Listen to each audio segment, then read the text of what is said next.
Is he now, has he settled that debate, the greatest of all time or the greatest certainly of the 21st century?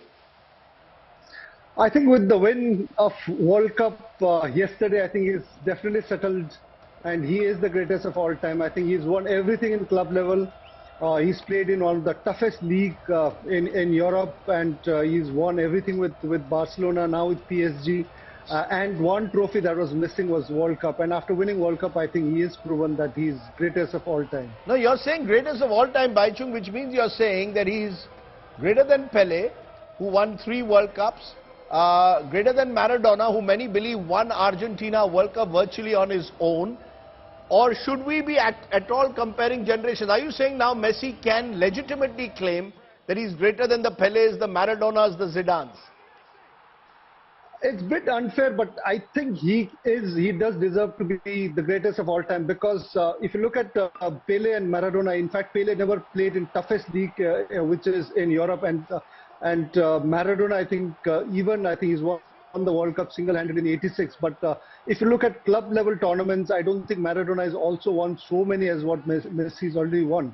So if you look at overall, with the club performance, individual performance, number of goals, just not scoring goals, but also assist what Messi's been doing for his club and the country, and then winning this World Cup, I think that itself really proves, and I completely support that. For me, I think Messi is greatest of all time. Okay, Ayaz Baichung said it up. He's very direct today. He's saying Messi is the greatest of all time, which is a huge statement to make, but I've been hearing it over the last 24 hours. I was in Doha. I spoke to a football expert from England who believes, yes, Messi should be seen now as the GOAT. Well, I mean, Rajiv, if you look at the array of titles that he's won, and the one thing which was eluding him was the World Cup, and there's always this criticism against Messi, even against Ronaldo, that they play superbly for their clubs, but when it comes to playing for the country or in the World Cup, then they are lacking something. And in this World Cup, in the sunset of his career, in the winter of his career, Messi showed that he had it in him. He was the glue. He was the mastermind. He had just such a superb tournament. Yes, starting with a missed penalty in the first game to finishing on the winning side, it's been a compelling story. And I think, in many ways, it reminds me of Sachin Tendulkar's presence in the 2011 World Cup, which India won in Bombay, the Cricket World Cup. Yes, apples and oranges, but after 24 years, Sachin finally finished with the World Cup after 6 attempts or 7 attempts, whatever it was. And here's Messi.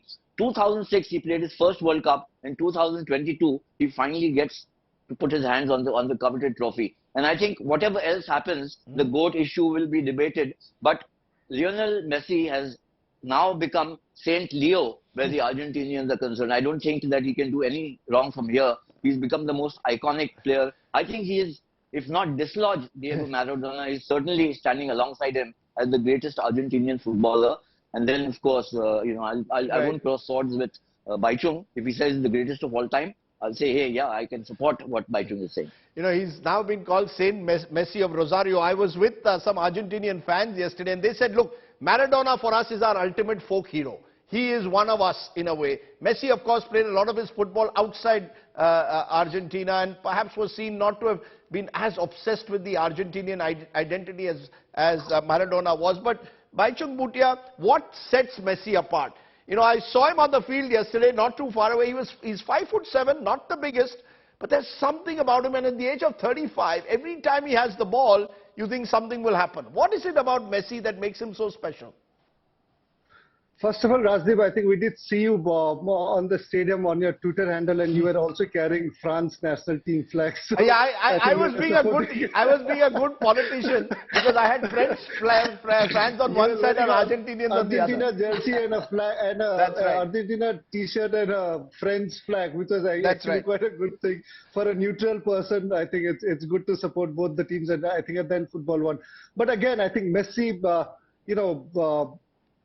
I think today football in this era, I think football is a very, very competitive sport, and comparing to other sports as well, it's the only global sport in the world, and and I was reading about greatest of all sports person in one of the survey which was done, and Messi was actually named the greatest of all the sports person. And playing in this era of football where the competition levels, the quality of matches and the opponents are very, very tough compared to if you're looking at maybe Pele's generation or maybe in Maradona's. But it's a bit unfair for me to compare that. But looking at right now, I think the way I think Messi single-handedly is done for Argentina. Though Maradona did it again in '86 single-handedly, he won it for Argentina. But Messi, I think last couple of years he's been the Golden Boot award winner, though he came very close to winning in 2014.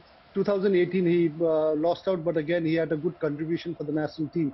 So overall, if you look at the era and the kind of competition he's got, I think it's not easy. So that's why I feel that with with so much of organized and with a lot of data, with a lot of research, a lot of teams, every team's got a lot of I think quality defenders. And in this era, to really do what Messi's done, I think it says that he's definitely the best. I've got a list that was prepared, Ayaz Memon, this morning with some friends of the greatest sports person of the 21st century. And we threw various names: Messi, Ronaldo, who we've often forgotten now almost, Federer, Nadal, Djokovic, Serena Williams, Usain Bolt, Michael Phelps, the swimmer, Sachin Tendulkar, Tiger Woods, Lewis Hamilton, all greats. We've been very privileged to watch them. Do you think Messi is, because of what Baichung said, that football is played in every corner of the globe, perhaps has the edge over the others? Well, he's certainly potential. I mean, but you're talking of an Usain Bolt, 9.58 seconds, Roger Federer and Nadal and Djokovic and all these guys. Also, there's a little bit of a difference between a team sport and an individual sport. And I think Messi's contribution in this World Cup, he was the glue which kept this Argentine team together.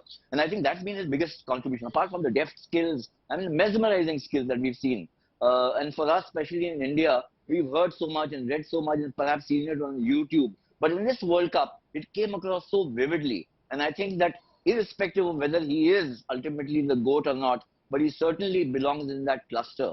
And it's a matter of opinion from there, who you pick as number 1 or number 2 or number 3. But this elite cluster certainly has Lionel Messi there. So do you think that the debate is worth having, or do you believe that the debate in itself is pointless? How do you compare different athletes across sports, Ayaz, at times? Each one of them, has redefined their own sport. Tiger Woods in golf, Federer, Nadal, Djokovic in tennis, Serena Williams. How do you even compare sports persons?